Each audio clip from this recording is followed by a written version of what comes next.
요나서 강의 14번째 시간으로 물고기 뱃속의 요나라는 제목으로 말씀을 같이 보길 원합니다.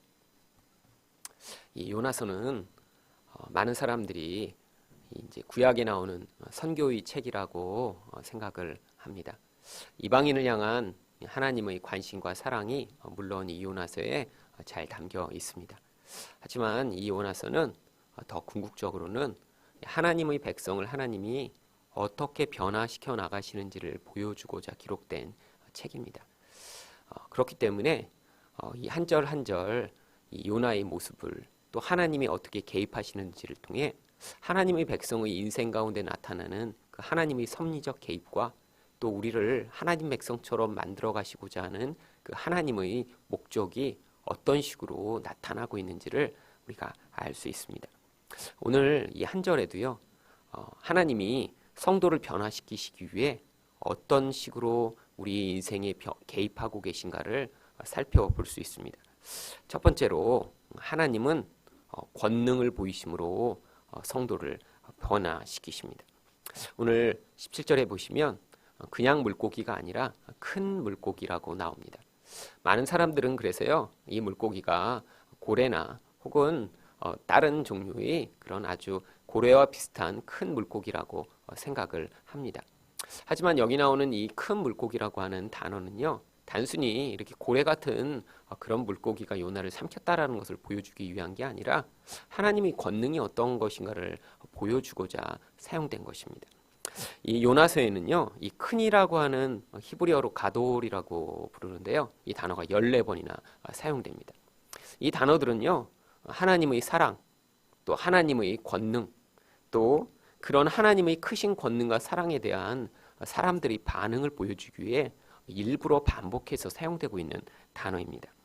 그래서 이 단어가 사용되는 가장 중요한 용례 중에 하나가 바로 요나서 4장 11절에 나오는 이런 구절입니다.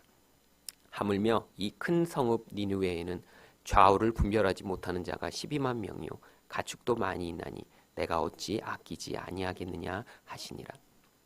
이 요나서에는 니느웨를요, 악한 성읍이나 멸망당할 성읍이라고 부르지 않고요, 항상 큰 성읍이라고 부르고 있습니다. 이것은 단순히 그 성이 크다라는 것을 의미하는 게 아니라 이 성 안에 있는 그 많은 사람들을 향한 하나님의 사랑을 보여주기 위해 이 성을 큰 성읍이라고 계속해서 설명하고 있는 것입니다. 또한 오늘 요나서에는요, 하나님의 권능이 얼마나 큰가를 보여주기 위해 자주 크다는 표현을 사용합니다. 그래서 요나서 1장 4절에도요, 여호와께서 큰 바람을 바다 위에 내리심에 바다 가운데 큰 폭풍이 일어나 배가 거의 깨지게 된지라. 하나님이 그냥 바람을 보내시거나 그냥 폭풍을 보내신 게 아니라 큰 바람을 보내셨고 큰 폭풍을 보내셨다고 성경이 묘사하는 이유는요, 하나님이 하나님의 백성을 구원시키시기 위해 어떻게 세상을 주관하시며 하나님의 능력과 하나님의 권세를 개입하고 계신가를 강조해서 보여주기 위해 일부러 크다라고 하는 단어를 쓴 것입니다. 그래서 여기도 이 물고기가요, 단순히 뭐 다른 작은 물고기보다 큰 고래와 같은 물고기라는 표현으로 큰 물고기라고 쓴 게 아니라 이런 하나님의 무한한 권능, 이 세상에 어떤 것도 다스리실 수 있는 권능, 그런 모든 것들을 통해서 하나님의 백성을 구원하시고자 개입하시는 그 하나님의 권능을 보여주기 위해 이 크다, 가돌이라고 하는 단어를 반복해서 쓰고 있는 것입니다. 그런데 하나님이요, 이런 큰 권능으로 하나님의 백성들과 세상 가운데 개입하시면요, 당연히 사람들이 어떤 반응을 해야 마땅하냐면 요나서 1장 16절에 나오듯이요, 바로 요나와 함께 배에 타고 있던 선원들의 모습과 같은 반응을 해야 마땅합니다. 그 사람들이 여호와를 크게 두려워하여 여호와께 제물을 드리고 서원을 하였더라. 바로 여기 크게 두려워하다라고 하는 이 크다라는 단어도 또 가돌이 사용돼서 이런 하나님의 사랑, 하나님의 권능이 개입되게 될 때 사실 사람은 그 무한하시고 강하신 하나님 앞에 이렇게 하나님을 크게 두려워할 수밖에 없는 존재임을 보여주고 있는 것입니다. 그런데 요나는 사실 하나님께 어떻게 반응하냐면 요나서 4장 1절입니다. 요나가 매우 싫어하고 성내며, 한글로는 매우라고 번역되어 있지만 이 단어도 똑같이 가돌이라고 하는 히브리어가 사용돼서 하나님께 아주 크게 성내고 싫어했다라고 그렇게 기록하고 있는 거예요. 하나님은 하나님의 큰 사랑으로, 하나님의 큰 권능으로 이 세상에 개입하시고 하나님 백성에 개입하셔서 아니 믿음이 없던 이런 선원들까지 크게 하나님께 반응하며 돌아오는데, 하나님의 선지자며 하나님을 누구보다 잘 알고 있고 하나님의 음성을 들을 수 있는 이 요나는 오히려 하나님께 크게 화를 내고 하나님을 대적합니다. 이게 바로 하나님의 백성의 삶에 드러나는 하나님의 크심과 우리의 지극히 악함을 대조하는 모습입니다. 하나님은 우리 안에 있는 그 뿌리 깊은 하나님의 말씀에 대한 거부, 내 뜻대로 살고 싶은 완악함, 내 생각과 다르면 하나님을 향해서도 화를 내고, 아니 그 화가 아주 강한 화로 하나님을 향해 반응하는 것 같은 이런 모습을 보여줌으로 말미암아 하나님의 크신 사랑과 대조되는 우리 좁디 좁은 마음을 성경이 보여주고 있는 것입니다. 그런데 이런 하나님의 크신 사랑과 권능에 반대하는 사실 가장 강력한 모습이요, 사실 요나가 이렇게 화를 낸 것보다 요나서 1장 12절에는 이러한 모습으로 나타납니다. 그가 대답하되 나를 들어 바다에 던지라. 그리하면 바다가 너희를 위하여 잔잔하리라. 너희가 이 큰 폭풍을 만난 것이 나 때문인 줄을 내가 아노라.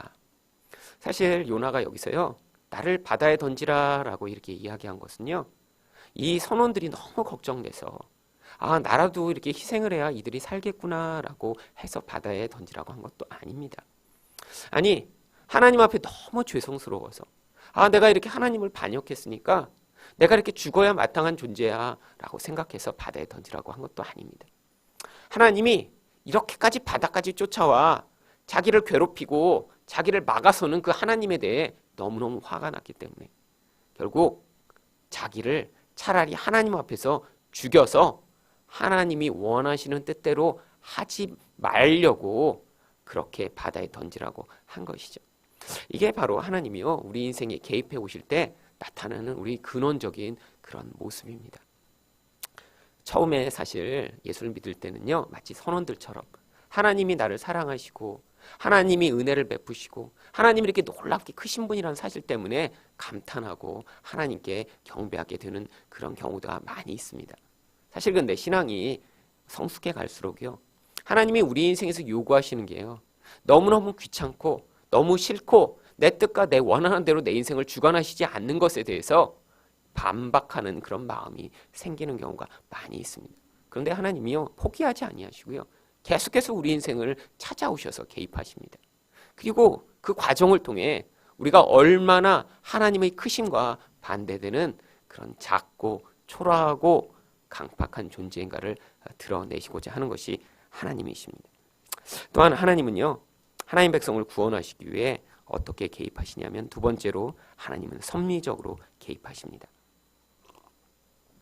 오늘 본문 보시면요, 여호와께서 이미 큰 물고기를 예비하셨다라고 성경이 이야기합니다. 이 예비하다라고 하는 이 단어도 이 요나서에 반복해서 사용되고 있습니다. 이 예비하다라는 히브리어는요, 마나라고 하는 히브리어를 사용하는데요, 하나님이 하나님 백성을 이렇게 변화시키시기 위해 모든 것들을 준비하시고 그 준비대로 목적을 이루시는 방식대로 개입하고 계심을 보여주기 위해 이 마나, 준비하다라는 이 단어를 반복해 사용하고 있는 것입니다. 하나님이 무엇을 준비하셨냐면요, 첫 번째는 큰 물고기를 준비하십니다. 그런데 이 물고기는 어떤 역할을 했죠? 사실 요나는 바다에 빠져 죽을 수밖에 없는 존재예요. 근데 그 죽음 가운데 하나님이 큰 물고기를 이미 준비하셔서 그 죽음 가운데 그에게 구원을 베풀어 주십니다. 하나님이 이렇게 우리 인생에 개입해 오실 때가 많이 있어요. 정말 죽음과 같은, 도대체 하나님이 개입하시지 않으면 안 되는 상황에 처한 자들에게 하나님이 그렇게 구원의 길을 여시는 경우들이 종종 있습니다. 근데 이런 경우들이 주로 언제 있죠? 보통 이제 신앙의 초기에. 그래서 그때는요, 기도, 아주 작은 기도만 해도 하나님이 응답하시는 경우들이 많아요. 마음으로 하나님, 내가 이게 필요한데요. 그런데 하나님이요, 그것들을 정말 기도에 응답하셔서 주시는 경우들 많이 있습니다. 저도요, 제 인생에서 하나님이 제 기도에 가장 잘 응답하시고 정말 신음에도 응답하시는 하나님이시구나 하고 눈물을 흘렸던 게 20여 년 전. 그때는요, 정말 정말 하나님 너무너무 내가 돈도 없고 필요한 게 많은데 하나님 정말 제게 이것 좀 주세요. 그러면 하나님이 응답하시는 경우가 너무너무 많았어요.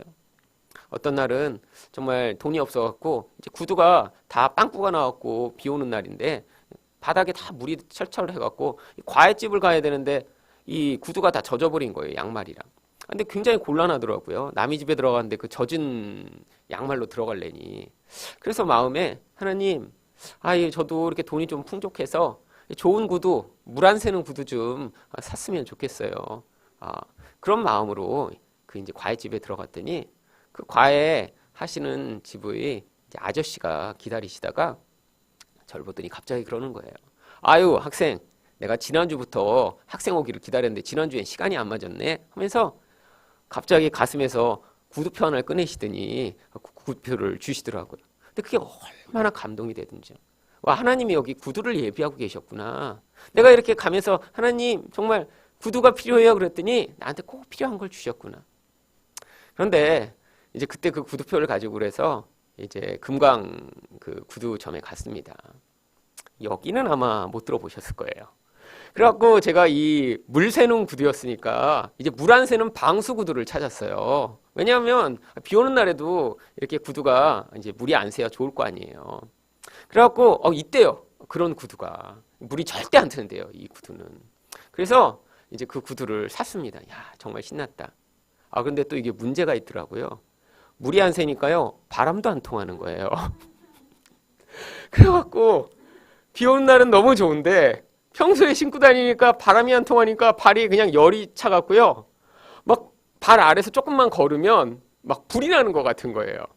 그래서 참 마음으로 그때 참 하나님한테 이렇게 내가 간구해서 얻었지만 참 이렇게 지혜가 없었구나 생각했는데 요즘은 그래도 기술이 많이 좋아져서요.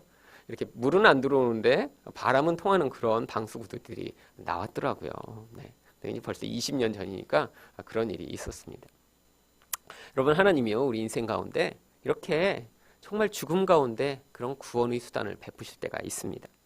또한요, 요나서에는 하나님이 언제 무엇을 예비하셨는지 요나서 4장 6절을 이렇게 이야기합니다. 하나님이 여호와께서 박넝쿨을 예비하사 요나를 가리게 하셨으니 이는 그의 머리를 위하여 그늘이 지게 하며 그의 괴로움을 면하게 하려 하심이었더라. 요나가 박넝쿨로 말미암아 크게 기뻐하였더니. 사실은 이건 요 장면만 보면요, 마치 하나님이 우리 요나가 너무 괴로워하니까 그 괴로움을 면케해 주시기 위해 개입하신 것처럼 보입니다. 여기도 하나님이요, 그냥 박넝쿨이 자라게 하신 게 아니에요. 예비하셨다라고 하는 특별한 단어를 사용합니다. 근데 이 예비라는 단어는요, 항상 하나님의 목적에 부합한 개입을 이야기할 때 쓰는 단어예요. 하나님이 그냥 보시다가 아니 지금 저렇게 뜨거운 데 앉아있는데 너무 힘들겠네, 안 되겠다, 그래서 그냥 그에게 박넝쿨을 주신 게 아니라요, 하나님이 목적하신 어떤 목적에 부합한 방식으로 미리 계획하셨다, 개입해 오셨다라고 하는 것입니다. 하나님은 우리 인생에도요 그러세요. 그냥 이렇게 보시다가 우리가 힘드니까 쟤 너무 힘들겠네, 안 되겠다, 누구를 좀 보내서 쟤를 도와줘야지. 제가 지금 너무 어려우니까 내가 저렇게 도와줘야지. 제가 저렇게 열심히 기도하니까 내가 지금 도와줘야지. 하나님은 그렇게 반응하시지 않습니다. 하나님은요, 꼭 우리 인생 가운데 하나님이 계획하신 하나님의 백성으로서의 완성이라고 하는 목적을 향해 늘 일관되게 개입하십니다.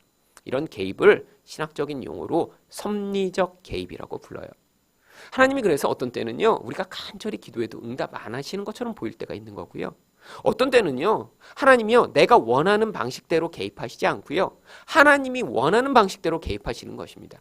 왜냐하면 바로 이 하나님 백성을 완성하시고자 하는 목적에 따라 늘 일관되게 개입하시기 때문이에요.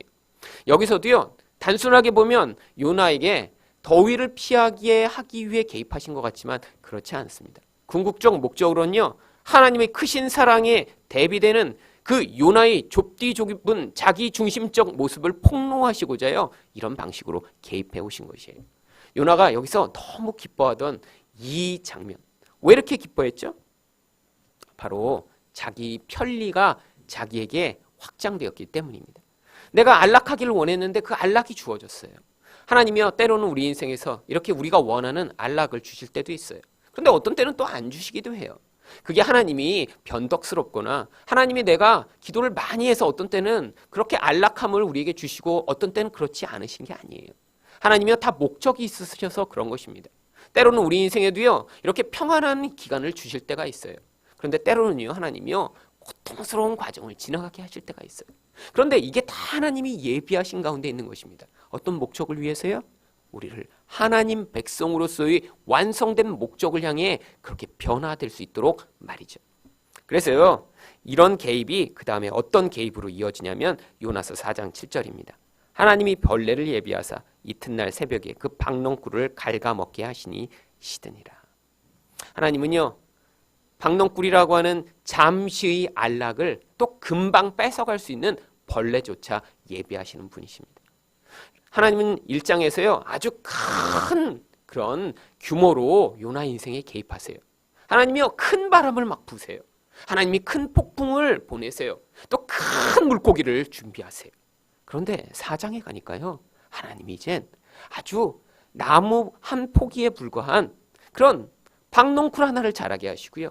아니 그리고 벌레 한 마리를 준비하세요. 우리 하나님은요 이렇게 하나님 백성의 변화를 위해 어떤 땐 세상 전체를 뒤흔드시는 것 같은 그런 일을 행하세요. 어떤 때는요 또 아주 사소한 것을 통해서 우리 인생에 개입해 오세요. 그런데 다 목적이 뭐예요? 요나 이 한 사람을 하나님의 사랑이 무엇인가 가르치시기 위해서요. 하나님의 그 크신 사랑과 반대되는 그 요나의 좁은 마음과 자기 중심성을 폭로하시고자 하시는 거예요. 제가 미국에 있을 때 사실 무척 외로운 시기를 많이 보냈습니다. 이렇게 미국에 있으면서 정말 하나님이 은혜를 많이 저한테 주셨는데 너무너무 참 외로운 거예요.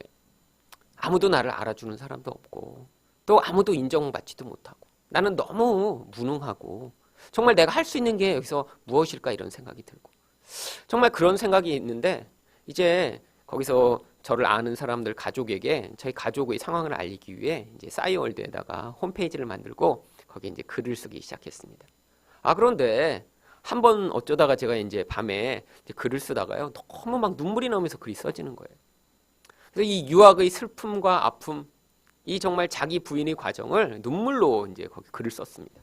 제가 읽어봐도 너무 감동적으로 썼어요. 너무 막 울면서 썼거든요. 엉엉 막 그걸 쓰는데 울음이 막 복받쳐 와갖고요. 그래서 써갖고 올렸는데요.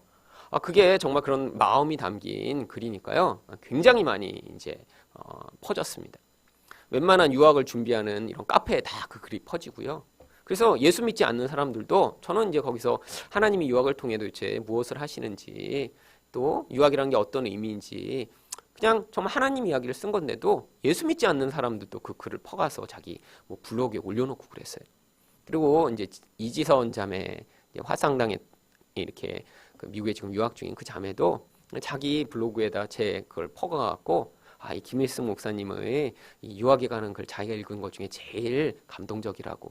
그래서 제가 이렇게 무명으로 있으면서도 이렇게 글만 잘 써도 사람들에게 이렇게 인정을 받을 수 있구나. 그래갖고 그 다음에는요 제가 정기적으로 글을 쓰기 시작했어요.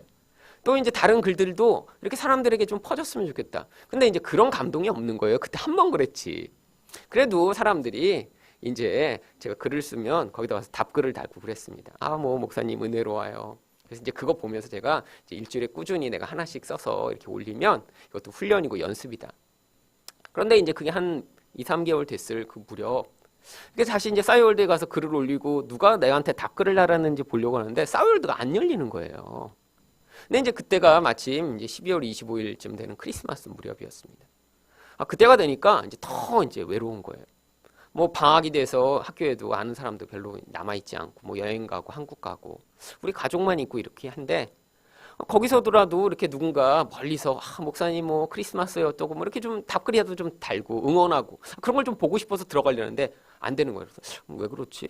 그 다음 날도 또 안 되고 그 다음 날도 또 안 되고 그러니까 더 자꾸 조바심이 일고 화가 나기 시작하는 거예요. 아니 이렇게 그 안에서 정말 누군가 내 글을 읽고 나에게 좀 응원도 해주고 나를 위로도 하고 그랬으면 좋겠는데 자꾸 안 들어가지니까 딴 건 다 돼요. 정말 뭐 어느 것도 안 되는 게 없이 다 되는데 그 싸이월드만 안 되는 거예요. 그런데 한 3주가 지나서야 싸이월드가 겨우 열렸습니다. 근데 그 과정을 통해요. 제가 또 회개하기 시작했어요. 하나님은 나를 여기서 이렇게 광야에서 내가 얼마나 무명인 존재인지, 내가 얼마나 무능한 존재인지, 내가 정말 아무것도 아닌 존재라는 사실을 깨닫고자 여기다 놓으셨는데 나는 이런 사람들에게 인정받고 하고 싶은 이 마음으로 내가 여기서 탈출구를 찾는구나. 이제 회개를 했어요. 그래서 이제 회개를 하고 나니까 그 다음에 내 안에서 그렇게 조바심 있던 마음, 내가 이렇게 사람들에게 인정받고 싶은 그 마음이 얼마나 창피한 것인가 하나님 앞에서 많이 또 울면서 회개했어요. 나중에 알고 보니까요. 그 3주의 기간 동안 대만인가 어디서 지진이 나갖고 이 케이블이 끊긴 거예요. 인터넷 케이블이, 해저 케이블이. 그래갖고 이제 그 케이블이 끊겨서 미국에 싸이월드가 안 되던 거였더라고요. 몇 개월이 지나서야 알았습니다. 제가 그걸 보면서 야, 우리 하나님, 나 이거 깨닫게 하시려고 해저 케이블을 끊으시냐? 정말 너무 치사하다. 그때 그런 마음이 들더라고요.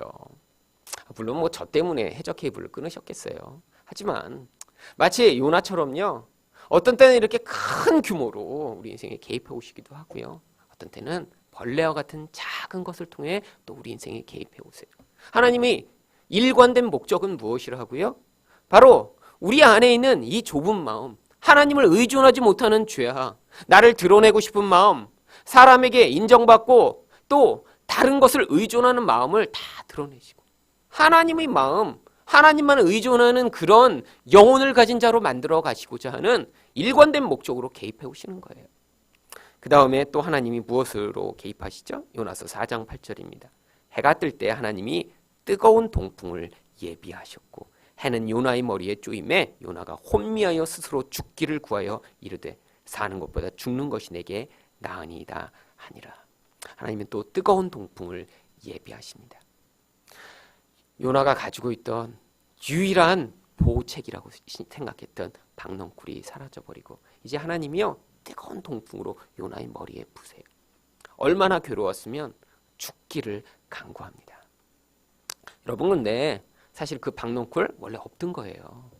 원래 그리고요 그 지역은요 시로코라고 하는 이런 뜨거운 동풍이 자주 부는 지역입니다.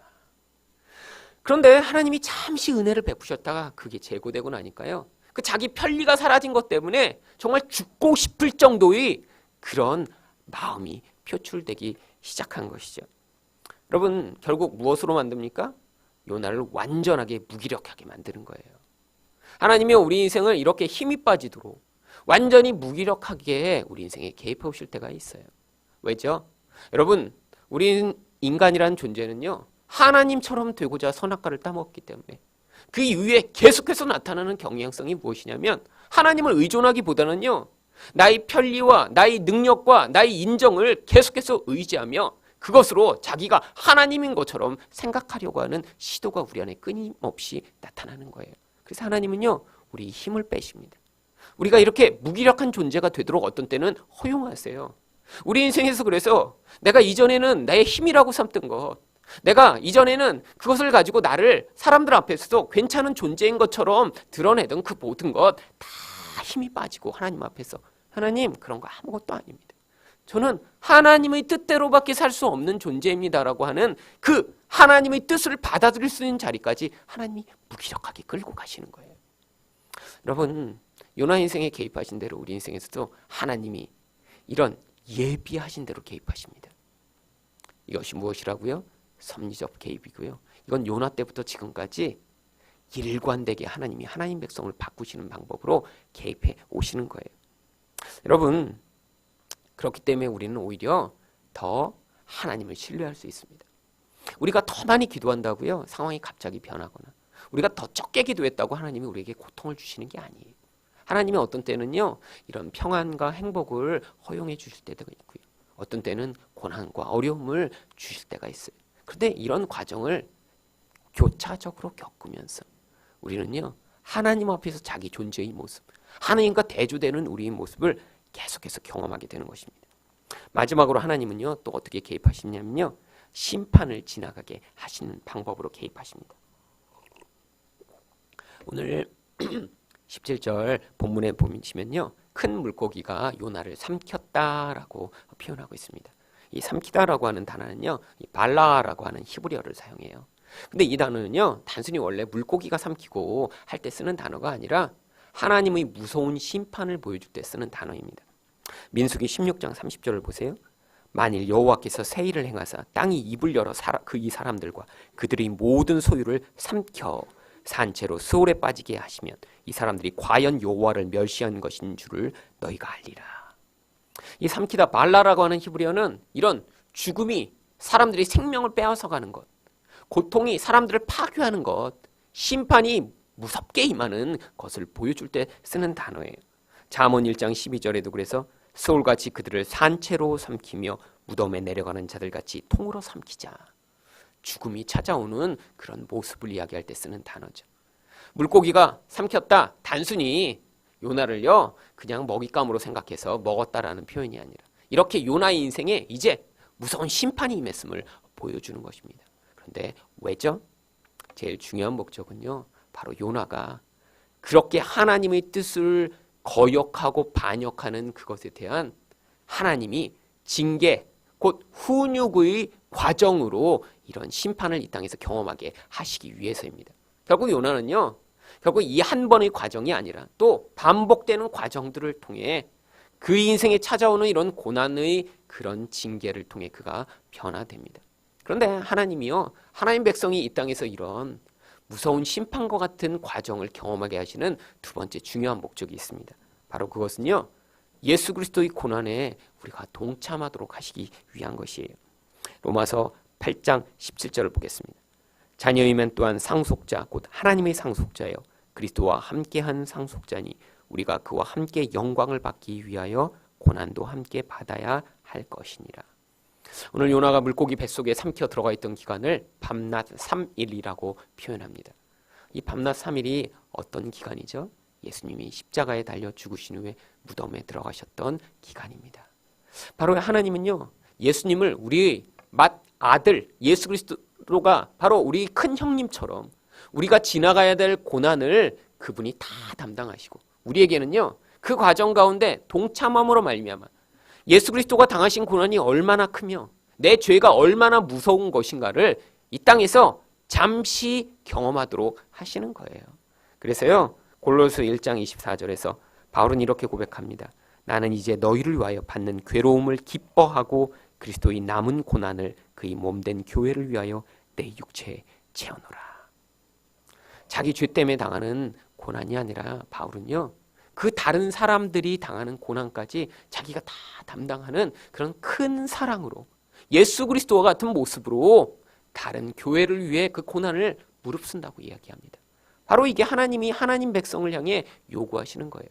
내 죄 때문에 당하는 그런 고난의 심판뿐 아니라 나중에는 성숙해져서 다른 사람의 죄, 다른 사람의 허물, 다른 사람의 그런 고통하는 것까지 대신 같이 담당함으로 말미암아 다른 사람이 힘겨워 쓰러질 때 그들을 함께 세워줄 수 있는 교회의 예수 그리스도와 같은 역할, 그 역할을 지금 이제 우리가 감당할 수 있는 자들이 되도록 하시기 위해 우리 인생에서도 이런 고난을 지나가게 하시는 거예요.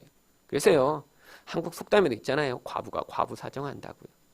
어떤 종류의 고난을 겪어본 사람은요 그런 고난을 통해 결국 그런 고난을 지나가고 있는 다른 사람을 이해할 수 있는 그런 사랑의 마음, 배려의 마음, 긍휼의 마음을 갖게 됩니다.